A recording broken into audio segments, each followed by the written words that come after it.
Баршаңызға қайырлы күн. Сіздермен бірге Зарина. Мен бүгін ең оңай сметана пирогын дайындайтын боламын. Ол үшін керек ингредиенттер мен мөлшерін описаниеде жазып қалдырдым.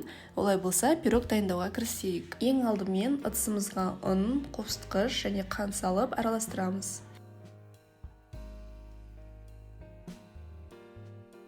Одан кейін бөлме температурасындағы сары майды салып, қолымызбен үгітіп, крошка дайындайтын боламыз. Крошкамыз дайын болды. Енді жұмыртқа қосып, жұмсақ қамыр илейтін боламыз.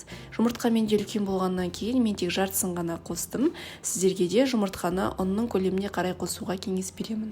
Қамыр бізде осындай жұмсақ болып шығады, қолға жабыспайды. Енді қамырды пакетке орап, тоңазғышқа 30 минутқа салып қоямыз. Осы уақыт аралығында салмасын дайындайтын боламыз. Бізде басты ингредиент ол қаймақ.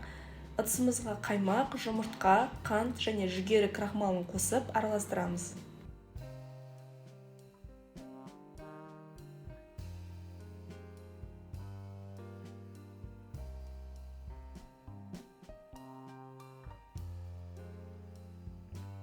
Енді қамырды формаға тегістеп орналастырамыз. Пирог жақсы пісу үшін қамырды шанышқымен түйреп шығуды да ұмытпаңыздар. Салмасын құйып, пирогты 200 градуста қызып тұрған пешке 25 минут пісіріп аламыз. Біздің пирогымыз дайын болды. Қамыры песочный болып, өте дәмді болып шықты. Сіздер де жасап көріңіздер. Рецепт ұнаса, лайк басып, тіркелуді ұмытпаңыздар.